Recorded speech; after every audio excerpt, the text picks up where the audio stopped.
السلام علیکم ناظرین، جانزیب عباسی ایک نئے یوٹیوب پروگرام کے ساتھ حاضر ہے۔ گزشتہ جوڈیشل عہد جس میں پارلیمنٹ کے بنائے ہوئے قوانین کو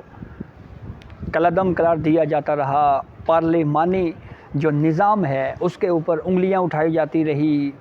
مختلف آبزرویشنز دی جاتی رہیں اور ان آبزرویشنز کے ذریعے میڈیا ٹرائل ہوتا رہا۔ جی ہاں، میں بات کر رہا ہوں نیب ترامیم کا۔ یہ وہی نیب ترامیم ہیں جو ترامیم پی ڈی ایم کی 16 ماہ کی گزشتہ حکومت کے دوران کی گئی۔ اور یہ ترامیم کیوں کی گئی، اس کی وجوہات سپریم کورٹ کے اپنے فیصلے موجود ہیں۔ ان فیصلوں میں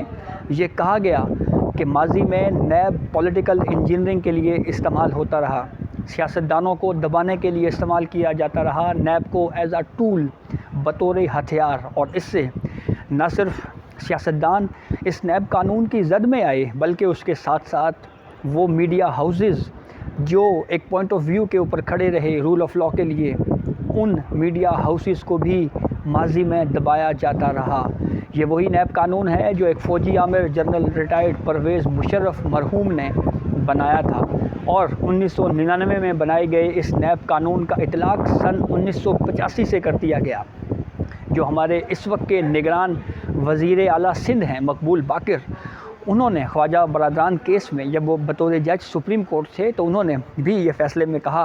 کہ نیب کو پولیٹیکل انجینئرنگ کے لیے استعمال کیا جاتا ہے۔ بہرحال جب یہ پورا بیک گراؤنڈ تھا نیب کا کہ نیب کس طرح سے نیب کو یوز کیا گیا ان حلقوں نے سیاستدانوں کے خلاف، تو پھر اس وقت کی 16 ماہ کی پی ڈی ایم کی حکومت نے نیب میں کچھ ترامیم کی، اور ان ترامیم کو ایک پولیٹیکل پارٹی کے سربراہ جو اس وقت پارلیمنٹ کا بائیکاٹ کر گئے، ایک آرٹیکل 184(3) کی پٹیشن اٹھائی اور بھاگے سپریم کورٹ آ گئے۔ جی ہاں، میں بات کر رہا ہوں چیئرمین تحریک انصاف عمران خان کی، اور انہوں نے نیب قانون کو چیلنج کر دیا۔ اس کے اوپر بینچ بنا، ہم خیال پریویل کر رہے تھے۔ اس وقت کے chief justice سمرتا Bandial, justice Ijaz ul Ahsan, اور اس میں جسٹس منصور علی شاہ کو بھی شامل کیا گیا۔ ایک طویل ہیئرنگ ہوئی اس کیس کی، لگ بھگ 1.5 سال یہ کیس چلتا رہا، اور اس 1.5 سال کے دوران سیاستدانوں کے خلاف متواتر آبزرویشنز دی جاتی رہیں، اور یہ کہا جاتا رہا کہ پارلیمان نے خود کو بچانے کے لیے یا چند سیاستدانوں نے خود کو بچانے کے لیے یہ قانون سازی کی۔ طویل ہیئرنگ کے بعد سپریم کورٹ نے فیصلہ محفوظ کیا۔ 2 ججز کی اکثریت نے، اس وقت کے چیف جسٹس سمرتا بندیال اور جسٹس اعجاز الاحسن نے، نیب قانون میں ترامیم کو غیر آئینی قرار دے دیا، لیکن جسٹس منصور علی شاہ نے اکثریت سے اختلاف کیا اور اختلافی نوٹ میں پارلیمنٹ کی بالادستی کو تسلیم کیا، اور یہ کہا کہ بنیادی انسانی حقوق کا معاملہ ان ترامیم میں نظر نہیں آ رہا، اور اس کے ساتھ ساتھ جسٹس منصور علی شاہ کے جو اختلافی نوٹ ہے اس کی ڈیٹیل ریزننگ ابھی آنا باقی ہے۔ لیکن جسٹس منصور علی شاہ نے اختلاف کرتے ہوئے یہ کہا کہ بنیادی انسانی حقوق کی خلاف ورزی نہیں ہوئی۔ نیب ترامیم جو ہے اس حوالے سے ڈائسنٹ میں مزید جو ڈیٹیل ڈائسنٹ ہے اس میں مزید کیا کہا جاتا ہے یہ بہت اہم ہوگا۔ لیکن اب ڈیولپمنٹ یہ ہے، پورا بیک گراؤنڈ بتانے کا مقصد یہ ہے کہ وفاقی حکومت نے پریکٹس اینڈ پروسیجر قانون میں جو اصول طے ہوا ہے کہ آرٹیکل 184 کی شق 3 کے تحت دیے گئے فیصلوں کے خلاف اپیل کا حق موجود ہے، تو اس کے بعد وفاقی حکومت نے نیب قانون میں ترامیم کے خلاف اپیل فائل کر دی ہے۔ یہ اپیل آرٹیکل 184 کی شق 3 کے فیصلے کے خلاف فائل کی گئی ہے۔ اس سے پہلے پریکٹس اینڈ پروسیجر کیس جب ڈیسائیڈ نہیں ہوا تھا تو اس سے پہلے آرٹیکل 184 کی شق 3 کے تحت اپیل کا کوئی رائٹ نہیں تھا۔ کوئی بھی متاثرہ فرد جو آرٹیکل 184(3) کا سے ہٹ ہوتا اس کے پاس اپیل کا حق نہیں تھا۔ ریویو کا سکوپ بڑا محدود ہوتا ہے، اور پھر اس کے اوپر بہت زیادہ ماضی میں بھی کرٹیسزم ہوا۔ چیف جسٹس قاضی فائز عیسیٰ جیسے ہی آئے، سب سے پہلے انہوں نے پریکٹس اینڈ پروسیجر کو ڈیسائیڈ کیا، جہاں پہ اپنے اختیارات کو بانٹا، وہیں پہ آرٹیکل 184(3) کے فیصلے کے خلاف اپیل کے حق دینے کے اس قانون کو بھی درست قرار دیا۔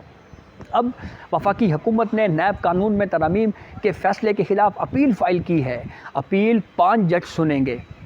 یہ لاء میں لکھا ہوا ہے، یعنی اب اگر بینچ بنتا ہے 5 رکنی تو اس میں صرف ایک جج جو ان ترامیم کو کالعدم قرار دینے کے حق میں ہیں وہ ہوں گے جسٹس اعجاز الاحسن، اس وقت کے چیف جسٹس امرتا بندیال تو ریٹائر ہو چکے، جسٹس منصور علی شاہ بھی اگر اس بینچ کا حصہ ہوئے تو جسٹس منصور علی شاہ اختلاف کرنے والے ججز میں شامل ہیں۔ بہت اہم ڈیولپمنٹ ہے، ہم نے دیکھا کہ جیسے ہی نیب قانون میں ترامیم کو کالعدم قرار دیا، نیب فوراً دوبارہ حرکت میں آ گیا۔ اس وقت حاضر سروس فوج کے افسران بھی نیب کا حصہ ہیں، اور اس کے ساتھ ساتھ جو نیب قانون میں ترامیم کو کالعدم قرار دیا، اس کے بعد نیب دوبارہ ایکٹیو ہوئی تو ایک مرتبہ پھر یہ سوالات اٹھنے لگے کہ کیا نیب ایک مرتبہ پھر پولیٹیشنز کے خلاف استعمال ہونے جا رہی ہے، کہ نیب کو دوبارہ وہیں سے سلسلہ شروع ہونے جا رہا ہے۔ کافی زیادہ کرٹیسزم ہوتی رہی اس معاملے کے اوپر۔ کچھ فوٹیجز بھی سامنے آئی میڈیا میں جس میں ٹرکوں کے ٹرک ڈاکومنٹس کے کہ جی یہ دیکھیں جی یہ ثبوت ہیں، اور یہ پورا جو بیانیہ جو گزشتہ 2 دہائیوں سے ہم نے دیکھا میڈیا کے ذریعے ذہن سازی کی گئی کہ سیاستدان ہی اس ملک کا سب سے کرپٹ ترین طبقہ ہے۔ اب نیب قانون میں ترامیم کے خلاف اپیل آ گئی ہے، 5 ججز چنیں گے، اور اگر سپریم کورٹ آف پاکستان نے نیب قانون کو درست قرار دے دیا، کیونکہ اب کی بار جو ہمیں سپریم کورٹ نظر آ رہی ہے وہ پارلیمنٹ کی بالادستی کی حامی ہے، وہ پارلیمنٹ کی بالادستی کو نہ صرف تسلیم کر رہی ہے بلکہ یہ کہہ بھی رہی ہے کہ پارلیمنٹ قانون سازی کا اختیار رکھتا ہے۔ بالخصوص نیب کے حوالے سے جو فیصلے دیے گئے ماضی میں وہ بھی ریکارڈ کا حصہ ہیں، جس میں پولیٹیکل انجینئرنگ کو نیب کے ٹول کے طور کے اوپر نیب کو استعمال کیے جانے کے ساتھ ساتھ جو 90 دن تک لوگوں کو حراست میں رکھا جاتا، جو کاروباری شخصیات کو دبایا جاتا، اور اس سے جو ملک کی اکانومی کو نقصان پہنچتا رہا، اس کی بھی تمام مثالیں جو ہیں وہ ہمارے سامنے موجود ہیں۔ ایسی صورتحال میں سپریم کورٹ آف پاکستان کی جانب سے جو بھی فیصلہ دیا جائے گا وہ بہت اہمیت کا حامل ہوگا۔ نیب قانون میں ترامیم کے خلاف اب اپیل آ چکی ہے، اس کے علاوہ کچھ اور انڈیویجول درخواست گزاران بھی سپریم کورٹ سے انہوں نے رجوع کیا ہے، اور یہ موقف اختیار کیا گیا ہے کہ ہمیں سنے بغیر سپریم کورٹ نے فیصلہ دیا، پارلیمنٹ کو قانون بنانے کا اختیار حاصل تھا، اور سپریم کورٹ میں یہ بھی استدعا کی گئی ہے کہ جو نیب قانون کو کالعدم قرار دیا گیا ہے، جو ترامیم کو کالعدم قرار دیا گیا ہے، اس میں بنیادی انسانی حقوق کی خلاف ورزی کی نشاندہی نہیں کی گئی۔ یہ نہیں بتایا گیا کہ کہاں پہ بنیادی انسانی حقوق کی خلاف ورزی ہوئی ہے۔ کافی اہم کیس ہے، اور یہ سماعت کے لیے مقرر آگے ہوگا، تو پھر اس کے بعد لیٹسٹ ڈیولپمنٹ جو ہے وہ اس میں کافی اہم ہوگی۔ لیکن ایک چیز بالکل واضح ہے کہ اب کی بار جو وہ ہم خیال کا کنسیپٹ ہے وہ نہیں ہے۔ ہم نے پریکٹس اینڈ پروسیجر قانون میں بھی دیکھ لیا کہ 10 ججز نے اس بات کو تسلیم کیا کہ پارلیمنٹ کمپیٹنٹ ہے قانون بنانے میں۔ اب 5 ججز نے اختلاف کیا، اور اپیل کے معاملے کے اوپر وہ ریشو 6 میں بدل گئی، اور پھر اس اپیل کا جو اطلاق ہے وہ بالغی سے کرنے کے معاملے کے اوپر جو ہے وہ اس شک کو اکثریت سے رد کر دیا گیا۔ تو اب دیکھنا یہ ہے کہ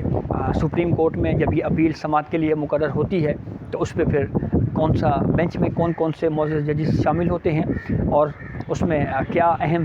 فیصلہ ہوتا ہے، اور پھر اس کے بعد نیب ترامیم کو اگر اسی طرح سے ویلیڈیٹ کیا گیا تو پھر جو تمام ریفرنسز جو دوبارہ کھلنے کی خبریں تھیں وہ سب کچھ ختم ہو جائے گا، اور پھر وہی ہوگا کہ متعلقہ فورمز کے اوپر جو ایک اسپیسیفک لمٹ کا تعین کیا گیا ہے کہ اتنی حد تک کرپشن ہو تو اس میں نیب انٹروین کر سکتی ہے۔ کافی اہم کیس ہے جس کی آنے والے چند ہفتوں میں یا چند دنوں میں کوئی اہم ڈیولپمنٹ ہو سکتی ہے۔ تو یہ اب تک کی اپڈیٹ تھی جس سے ہم نے آپ کو آگاہ کیا۔ بہت شکریہ۔